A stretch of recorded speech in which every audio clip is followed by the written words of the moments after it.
50-year-old. Is that a thing? No.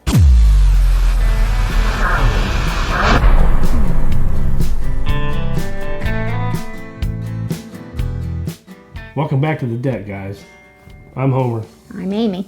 And even though we're saying we're on the deck, we're not. We're inside. It's cold and I haven't got the gas yet for the heater. It's too cold for Amy to be out there, so we're inside on the inside studio, the indoor deck, and we're going to talk to you guys about 50-year-old bourbon. 50-year-old. Is that a thing? No. But we were watching a show, Tulsa King. Have you seen Tulsa King, everybody? We want to take out the competition. Taste this. He's selling his business. You sure about this tail vehicle we've chosen? Just saying. Totally invisible. No, what's his name? Taylor Sheridan, who's done Yellowstone. What else? Landman, Tulsa King. He's done a lot. And Lioness. I like him. 1883, 1923, all the spin-offs from Yellowstone, Wind River, the 4 6s. I think that doesn't come out yet. Bass Reeves. Homer and I are in bed and we're watching this show, and Homer's got a question. Thanks. It's season 3 of Tulsa King, and I was saying this before, I think they just kind of don't have anything to talk about. They can't rewrite the same show over 100 times, and they just got to create fantastical BS. But BS is what we watch. But you can only take, I feel, comment below if you agree. I understand there's entertainment value in everything, just like wrestling. Hell, they take that shit to the extreme. Oh my God, look at this, folks. Me personally, I want to watch just a little bit of reality, even in my theatrics. And this is complete, absolute horseshit. Did Taylor Sheridan or the executive producers or writers do any research in bourbon before they wrote this script? I can understand that. But so we decided, why don't we watch this clip with you guys? So we're gonna get out this video and we're gonna watch it with you. And this is episode, I think it's episode 4. 4 on Tulsa King, season 3. And this is when they walk into the cellar. I think it's like a whatever. It's not a tomb. Is not the word I want to use. It's when you're outdoor. Like a cellar. No, I mean it's like when you go on. Anyway, it's stone building that they got these damn barrels in. It's a shed. Yeah. Let's listen. We'll clip this in here so everybody can see it. My dad's 50 year. Came of age this spring. 50-year-old bourbon made by a master distiller. It doesn't get any rarer than this. All right, so a master distiller. It said a 50-year-old bourbon made by a master distiller. It doesn't get any rarer than this. So a 50-year-old bourbon, there's the question. Is there a 50-year-old bourbon? And what's master distiller? And he dramatized that it's a master distiller. So Amy and I looked it up before we started. Master distiller, as far as Google knows, which because it's on Google doesn't mean that it's true.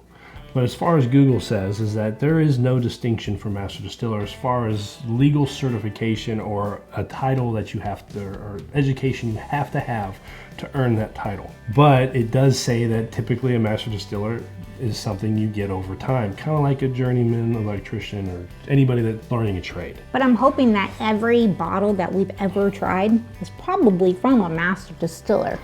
I would guess. I mean, that's why we drink it. It's because it's good and not any other fucker can just go make a bourbon. Well, I'm sure there's a lot of new distilleries who are. That's true. These new little craft crappers. I mean, you're right. We have but had some somebody has had whiskeys that are just randomly popping up. That's true. But in the popular brands, they're all master distillers, so it's not that rare. But yeah, so being a master distiller is not uncommon. But a 50-year-old bourbon might be uncommon. I think it is uncommon. Is it a rarity? We tried to Google it and see if there was any 50-year-old bourbons, and the only thing we can find is 50-year-old bourbons from the date it was bottled. So basically a bottle from 1975. Why is that? Let's think. After so long in the heat, which a bourbon has to go through and rotate, what is it called? Angel share. Angel share. So I Googled this and it said the average, and I'm gonna assume the average comes from Kentucky because there's 95% of all bourbon is aged in Kentucky. Texas is gonna be worse. Because it's hotter. I assumed in my mind that Tulsa was farther south than Kentucky. It is, but not by much. Matter of fact, when you look at Tulsa, it's higher north than Knoxville, Tennessee is, which I didn't think, but it is. Tulsa's north of Oklahoma, and Oklahoma and Texas are some big ass fucking states. Yeah. So it is north of Knoxville, but it's still farther south than Kentucky, farther south than Lexington, and farther south than Louisville, where the majority of all these barrels in that area. The Bourbon Triangle that I created in my own little mind is that area, little Bardstown, Louisville, Lexington. That area is where most of the barrels in this world are stored, bourbon barrels. So when they probably put a percentage together saying that the percentage of Angel share, that's where it's probably coming from. So Tulsa, even though it's not farther south, it is more south by probably a couple hundred miles than that area. So 2% of all bourbon is lost to Angel share. Okay, well, let's keep going and see what else they have to say. Before we do that, what's 2 times 50? 100. What's 100% of something? 0. All of it. All of it. You know, a 50-year-old bourbon can go for $5,000 a bottle. What do you say you have in here, 100 barrels? 200. 200. And there's 150 bottles per barrel. Yep. Does that math add up? So the 50-year-old bourbon going for $5,000 a bottle. If it existed, I wouldn't say that'd be a stretch, but it doesn't exist. Because a 23-year-old Pappy goes for $2,500, typically, or more, $3,000, $4,000. Yeah, so I would depending pay a on the lot. market, but the thing, the market's coming down. But the thing is the 23-year-old Pappy has the reputation that goes with it, not just some horseshit bourbon that you've never heard of. And in this movie or show, they're trying to act like this place had a pretty big name, but it's not 23-year-old Pappy. This, we're drinking right now, Knob Creek 21. It doesn't say what the proof is in this TV show. This is 100 proof whiskey. They've got 21-year Knob Creek in the quantities to sell by watering it down. Because if you did 2%, and this is the average, if you did 2% of a 21-year bourbon, that's 42% of the barrels gone. Well, every distillery I've ever been to that says anything they do over 20 years, a third is the best they ever get of a barrel. And even Jack Daniels told us that they've had barrels that are over 20 years that they pulled out of their rick houses that were fucking falling apart, nothing in it. The barrels just fell apart because there was nothing left in the barrel. It's just gone. It's just there's nothing, there is no pressure inside the barrel anymore because there's no liquid left. It's all gone. It's either leaked out or evaporated out. So once you pull it out, just touch it, it's just gonna So there's just no way in hell that they have a 50-year-old bourbon. So what's the point? It's a not TV even show. just 50-year bourbon. 200 barrels yeah, and that's the next of point. the same thing. So the girl tells Sylvester Stallone that there's 150 bottles per barrel. Well, even if there was anything left, it damn sure wouldn't be 150 bottles. 150 bottles is what you get out of a cash strength Old Forester that's been in there for 4 to 5, 6 years. Yeah, but damn, could you imagine? They'd be some wealthy motherfuckers. Well, so let's put it in reality. They have a 50-year-old bourbon and say they got enough to sell on a limited allocation and they sold it for $3,000 a bottle. I'd got more. We're just going to be conservative here. Okay. Would you spend that money? Would you spend $3,000 a bottle? Think about it like this. If you're the only one with a 50-year-old... There's going to be people who would do that. So they would probably sell... Heck yes, there will They be. would sell every bottle of that for $3,000 because they probably only get... I'd say they get 200 bottles best out of 200 barrels. They would probably sell all those for $3,000 a bottle. What do you think it would sell secondary? $6,000, $7,000, $8,000, $10,000 a bottle?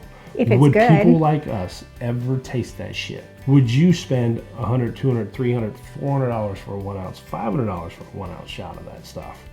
I wouldn't. But there's lots of people that would. I just don't. It's just. I guess know who I'm talking about. I guess the point I'm getting at in this video is why dramatize it so much? Why not base it in reality? Why not do just a hair of research? Even if you wanted to produce, say it's a 50-year-old bourbon, why not have a little bit of facts based on it that you're gonna get 20 bottles per barrel, maybe. But I guess it's Tulsa King. He's a gangster. He's a fucking shitty gangster at that.